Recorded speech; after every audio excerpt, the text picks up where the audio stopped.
अब इंतजार की घड़ियां चंद घंटों बाद खत्म हो जाएगी जब सुनीता विलियम्स की धरती पर वापसी होगी। अंतरिक्ष में सुनीता और उनके सहयोगी विल्मोर फंस गए। उसके बाद तमाम तरह की तैयारियां की गई, स्पेसक्राफ्ट वहां पर पहुंचा और उसके बाद अब इंतजार किया जा रहा है सुनीता की लैंडिंग का। लेकिन लैंडिंग कैसे होगी, कहां पर होगी और इस समय किस तरह की हलचल है, किस तरह की तैयारियां हैं, इस रिपोर्ट के जरिए आपको एक एक चीज समझाते हैं।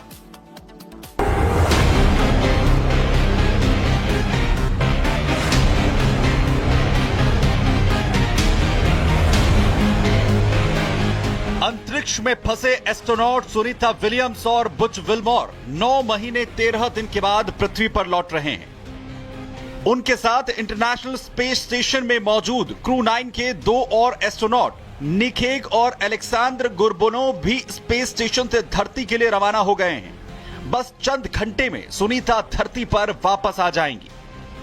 ड्रैगन स्पेसक्राफ्ट सुबह 8:35 पर हैच यानी दरवाजा बंद हुआ। 10:35 पर स्पेसक्राफ्ट इंटरनेशनल स्पेस स्टेशन से अलग हुआ। 19 मार्च को सुबह लगभग 3:27 पर फ्लोरिडा के तट पर लैंड होगा। स्पेसक्राफ्ट को धरती पर आने में करीब 17 घंटे लगेंगे और इसमें मौसम के कारण बदलाव भी हो सकता है। 19 मार्च को सुबह 2:41 पर डी ऑर्बिट बर्न शुरू होगा। कक्षा से उल्टी दिशा में स्पेसक्राफ्ट का इंजन फायर किया जाएगा और इसके बाद स्पेसक्राफ्ट की पृथ्वी के वातावरण में एंट्री होगी। सुबह 3:27 के करीब फ्लोरिडा के तट पर पानी में लैंडिंग होगी। पिछले 9 महीने से अंतरिक्ष में फंसी सुनीता विलियम्स की वापसी पहले भी हो सकती थी। यह सवाल सभी के जहन में है, मगर उससे पहले समझिए कि आखिर सुनीता किस मिशन पर गई थी और ऐसा क्या हुआ कि 9 महीने तक उनकी वापसी नहीं हो सकी। 5 जून 2024 को रात 8:22 पर स्टार लाइनर स्पेसक्राफ्ट लॉन्च हुआ था। सुनीता और विल्मोर बोइंग और नासा के 8 दिन के जॉइंट मिशन पर गए थे। स्टार लाइनर स्पेसक्राफ्ट की एस्ट्रोनॉट्स को स्पेस स्टेशन तक ले जाकर फिर वापस लाने की क्षमता को टेस्ट करना लक्ष्य था। एस्ट्रोनॉट्स को स्पेस स्टेशन पर 8 दिन में रिसर्च और कई एक्सपेरिमेंट्स करने थे। मिशन के दौरान उन्हें स्पेसक्राफ्ट को मैन्युअली भी उड़ाना था। स्पेसक्राफ्ट 6 जून को रात 11:03 पर स्पेस स्टेशन पर पहुंचा था। इसे रात 9:45 पर पहुंचना था, लेकिन रिएक्शन कंट्रोल थ्रस्टर में परेशानी आ गई। स्पेसक्राफ्ट के 28 रिएक्शन कंट्रोल थ्रस्टर्स में से 5 फेल हो गए थे। 25 दिनों में 5 हीलियम लीक भी हुए। हीलियम प्रोपेलेंट को थ्रस्टर्स तक पहुंचाने के लिए बहुत अहम है। ऐसे में स्पेसक्राफ्ट का सुरक्षित रूप से लौटना मुश्किल था। नासा ने फैसला लिया कि स्टार लाइनर स्पेसक्राफ्ट वापस लाने के लिए सुरक्षित नहीं है। इसके बाद एलन मस्क के स्पेस एक्स को एस्ट्रोनॉट्स को वापस लाने की जिम्मेदारी दी गई। स्पेस एक्स का ड्रैगन स्पेसक्राफ्ट हर कुछ महीनों में 4 एस्ट्रोनॉट्स को स्पेस स्टेशन लेकर जाता है और वहां मौजूद पिछला क्रू स्पेस स्टेशन में पहले से पाक अपने स्पेसक्राफ्ट से वापस आ जाता है। स्पेस एक्स के पास अभी 4 ड्रैगन स्पेसक्राफ्ट हैं, एंडेवर, रेजिलियंस, एंड्योरेंस और फ्रीडम। 5वें स्पेसक्राफ्ट की मैन्युफैक्चरिंग हो रही है। क्रू 10 के लिए 5वें स्पेसक्राफ्ट का इस्तेमाल किया जाना था। मैन्युफैक्चरिंग में देरी के कारण नासा ने क्रू 10 मिशन को मार्च के अंत तक टाल दिया। बाद में नासा ने क्रू 9 को वापस लाने में हो रही देरी को देखते हुए क्रू 10 के लिए पुराने एंड्योरेंस स्पेसक्राफ्ट के ही इस्तेमाल का फैसला लिया। अब से कुछ ही देर में ये स्पेस एक्स का ड्रैगन स्पेसक्राफ्ट सुनीता को सुरक्षित धरती पर ले आएगा और 9 महीने का इंतजार खत्म होगा। Bureau report, Republic Bharat. तो अब से कुछ देर बाद लैंडिंग होगी, लेकिन 286 दिन कैसे थे वो भी आपको बताते हैं। 5 जून 2024 को अंतरिक्ष के लिए उन्होंने उड़ान भरी थी। 8 दिन गुजारने के बाद सुनीता की वापसी थी। 8 दिन का ये मिशन था, लेकिन यान में खराबी आती है, स्पेस लाइनर में खराबी, और उसके कारण वापसी अटक गई थी। कई बार सुनीता को लाने की कोशिश हुई, कई बार प्रयास किए गए, लेकिन असफलता हासिल हुई। हर बार वापसी का मिशन फेल होता रहा और 8 दिन से 9 महीने का वक्त लगा। ट्रंप सरकार ने फिर वापसी की और फिर से पहल की गई।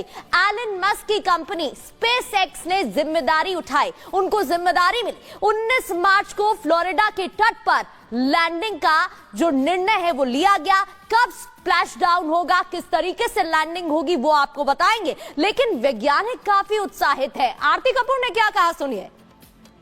देखिए कई बातें कही जा सकती हैं, जैसे कि पैराशूट्स ठीक से खुलने चाहिए, क्योंकि जो ड्रोग पैराशूट्स हैं वो सिर्फ स्पीड कम करते हैं और एक स्टेबिलिटी देते हैं स्पेसक्राफ्ट को।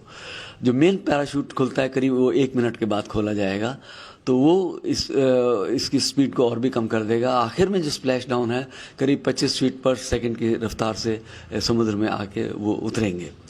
लेकिन पैराशूट सही टाइम पे खुलना चाहिए और पूरी की पूरी जो ट्रेजेक्ट्री है ये पहले से डिसाइडेड है।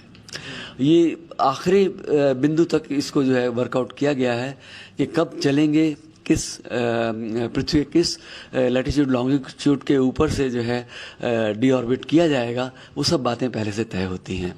तो एक चीज़ और है, वो है वेदर कंडीशन। तो वेदर कंडीशन जो है फेवरेबल रहनी चाहिए। तो उम्मीद है कि जो स्प्लैश डाउन जो है जैसे कि अभी तय किया गया है उस हिसाब से होगा। तो सुनीता की घर वापसी के लिए किस तरह तैयारी की गई? 2006-2007 में पहली यात्रा में उनकी वापसी अटक जाती है और सुनीता तब 6 से अधिक महीने ISS पर रही। इतना ही नहीं दर्शकों, नासा अटलांटिस अंतरिक्ष यान का इस्तेमाल कर रहा था और यान के बाहरी सुरक्षा कवच में दरार आ गई थी। इसके बाद अंतरिक्ष केंद्र के कंप्यूटर्स में भी खराबी देखी गई। सोलर पैनल के 4 बार मरम्मत करने की कोशिश की गई, लेकिन आपको बता दें इसी यात्रा के दौरान स्पेस वॉक का रिकॉर्ड भी बनाया और इस दौरान सुनीता 4 बार स्पेस वॉक पर गई। वो तस्वीरें भी हमने देखी और इसके बाद तमाम तरह के गुंजाइशें थी, सुनीता को लाया जाएगा, लेकिन तमाम तरह की चुनौतियां आई, कठिनाई आई, लेकिन उसको पार करके अब सुनीता जल्द आ रही हैं।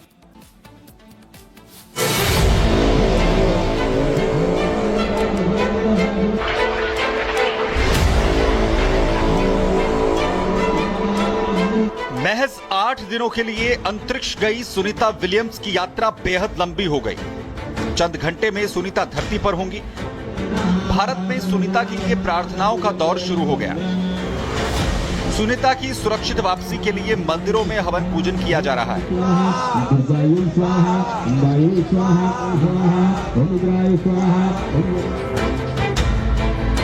हालांकि सुनीता की धरती वापसी की राह इतनी आसान नहीं है। इतने लंबे समय तक अंतरिक्ष में रहने के बाद सुनीता को काफी परेशानियों का सामना करना पड़ेगा। माइक्रोग्रेविटी के बाद दोबारा से गुरुत्वाकर्षण में आने के बाद थकान, चलने में कठिनाई होने के साथ शरीर का बैलेंस बनाए रखना किसी चुनौती से कम नहीं। अगले कुछ महीनों तक सुनीता को मसल्स अट्रोफी की दिक्कत भी हो सकती है। वापस लौटने के बाद विलियम्स को अपनी मांसपेशियां कमजोर लग सकती हैं, जिससे खड़े होना, चलना और संतुलन बनाना शुरू में काफी मुश्किल हो सकता है। धरती पर वापस लौटने के बाद लंबे समय तक चलने में परेशानी होती रहती है। अंतरिक्ष यात्रियों को यात्रा के लंबे समय के बाद तक बेबी फीट जैसा अनुभव होता है। अंतरिक्ष में महीनों बिताने के बाद सख्त त्वचा उतर जाती है। पैर बहुत नरम और कोमल हो जाते हैं। जब तक पैरों में फिर से सख्त त्वचा नहीं बन जाती, तब तक चलना काफी कष्टदायक हो सकता है।